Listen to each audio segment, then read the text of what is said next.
até mesmo para acompanhá-la nesses momentos, né, mais difíceis. E aí foi aonde a gente viu, eu e meu marido, mas mais forte ele, né, todo esse viver cristão, católico, do sofrimento na minha sogra. A gente viu muita coerência. Não é que quando você se torna cristão, você deixa de sofrer, mas você sofre diferente. Você vê a vida toda, de modo geral, diferente. E a gente começou a ver essa vivência na minha sogra. Então, apesar da situação muito difícil que ela estava vivendo, a gente via uma glorificação a Deus e a gente via um passar por todas as dores e dificuldades que ela passava de uma forma genuína, de uma forma nobre, de uma forma honrosa. E sempre falando muito de Jesus. Sempre muito devota, sempre lá rezando o terço dela, sempre falando de Deus. Certo. E aí tudo isso começou a mexer muito com meu marido. E você vê como é o poder do exemplo, né? Esse lado cristão, católico dela falou tão alto que mexeu muito com meu marido através do exemplo, mais do que através das palavras. Você vê o poder do exemplo. E aí foi aonde ela faleceu, no final de 2022. E aí no começo de 2023, o meu marido começou a se aprofundar muito na religião. Rezar o terço diariamente, aprendeu a rezar o terço. A gente não sabia rezar o terço. Aprendeu a rezar o terço. E eu comecei a ver mudanças muito profundas e reais no meu marido. Mudanças realmente intensas. E aquilo começou a me chamar a atenção. Novamente, através do exemplo.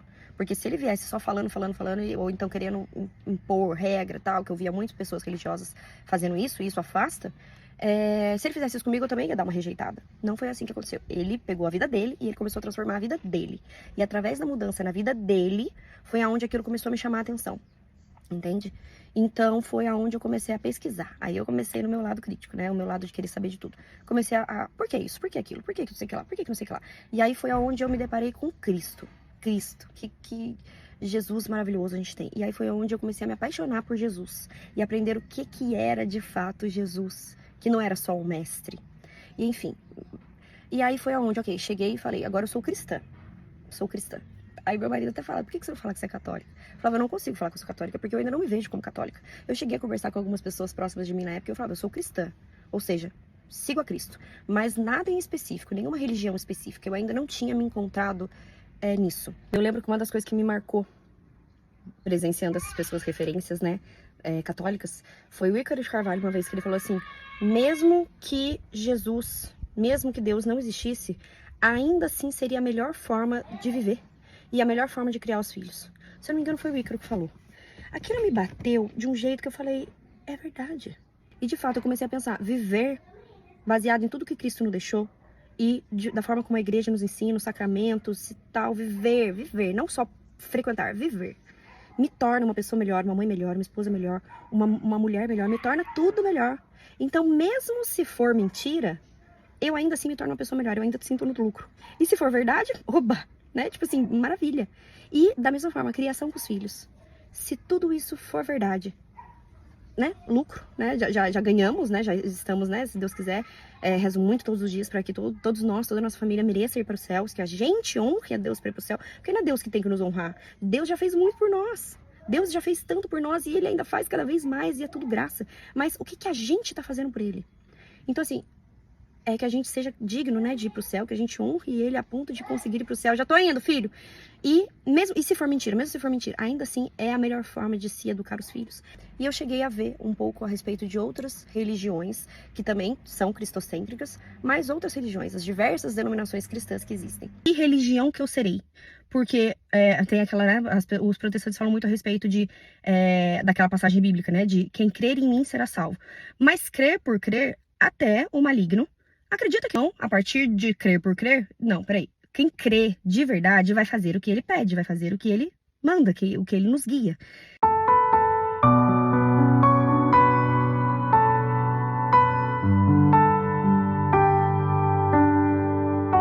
E se existem tantas religiões assim, e todas elas se dizem inspiradas no Espírito Santo, alguma coisa não tá certa, porque como que podem todas terem, a mesma crença em Cristo, mas cada uma tem uma interpretação, cada uma vê de uma forma, cada uma... Então isso começou a ficar na minha cabeça, eu falei, não deve ser assim, não deve ser qualquer igreja, qualquer religião, deve ter uma certa, né? E a partir do princípio também de que edificaria a minha igreja, minha, não minhas. Então eu comecei essa busca pelo o que é verdade e o que é mentira. E a verdade, gente, a mentira, ela não vem de cara com cara de mentira. Ela vem com meias verdades, ela vem fantasiada de verdade, ela vem parecida com verdade. Então, existe sim muito essa questão. Isso a gente vê em qualquer coisa, tá? Não só em religião. Então, eu fiquei com esse negócio na cabeça. Se é um só Deus, se é um só Cristo, como que podem ter N interpretações, N igrejas, N coisas? Então, eu fiquei muito com isso na cabeça. Então, eu quis buscar o quê? A verdade, certo?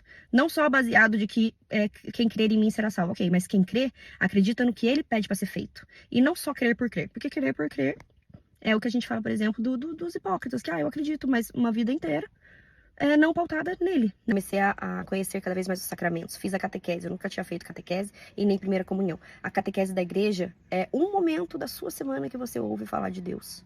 É muito pouco. Por isso que a catequese, né, eu passava o resto do meu dia, assim. Se eu não tava com as crianças, eu tava estudando sobre Cristo e sobre o catolicismo. Se eu não tava com as crianças, eu tava estudando não só o catolicismo, como outras denominações religiosas.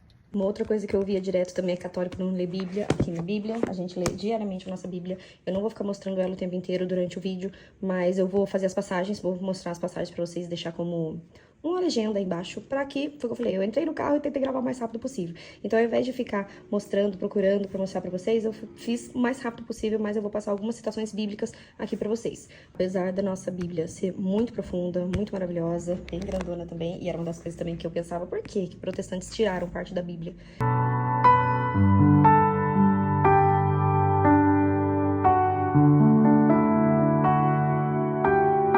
A gente não segue somente a Bíblia, a gente também tem a tradição e o magistério como pilares da nossa igreja.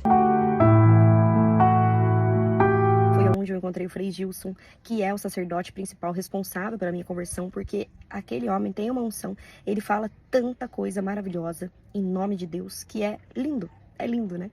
Então, foi onde eu comecei a aprender cada vez mais sobre a nossa igreja. E por que o catolicismo? Porque eu comecei foi o que eu falei, me aprofundando, vendo sobre, né, as patrísticas, as passagens bíblicas, que são diversas. Aí eu estudava, aí eu vi um vídeo, aí daqui a pouco eu pulava uma outra fonte, ver um vídeo. Aí eu comecei a ver diversos pastores protestantes que se tornaram católicos, que voltaram para a igreja.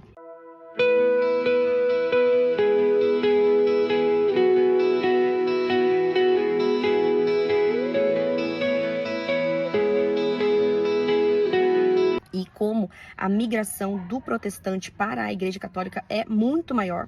E geralmente quando ocorre o oposto, são pessoas que estão buscando o sentir. Eu preciso sentir as coisas. Eu preciso, como é conhecido, né, o católico de BGE.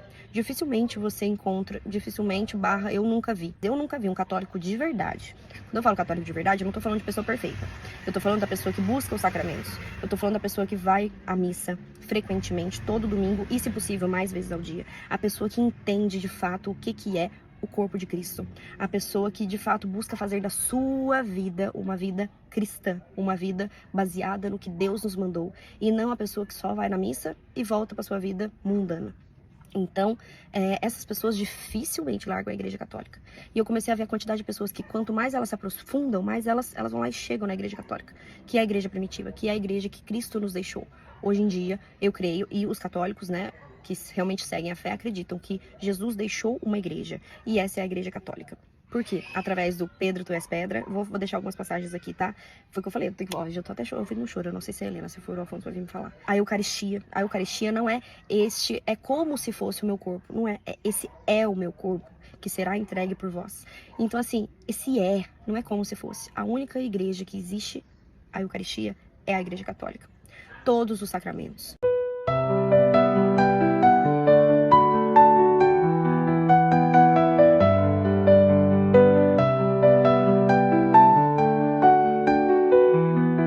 Essa maravilhosa devoção a Maria.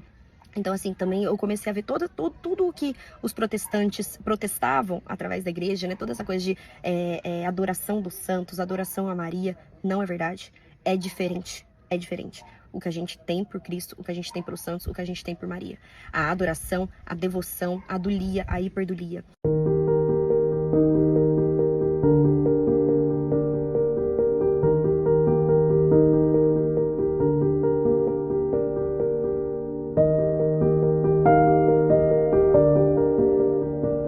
Tudo isso eu comecei a me aprofundar, né? As patrísticas, que são os primeiros cristãos.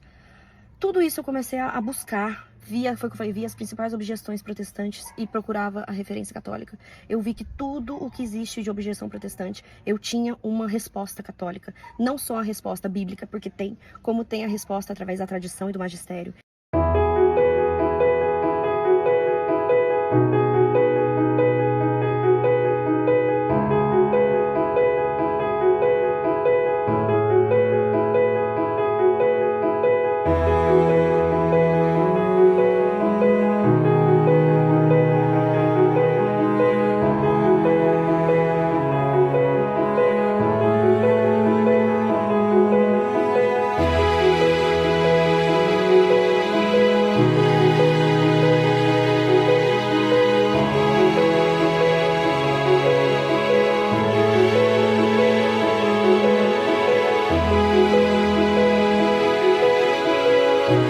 Só que as escrituras existem N interpretações. A prova disso é a quantidade de igrejas que tem aí. Tudo. E isso começou a mudar muito a minha vida.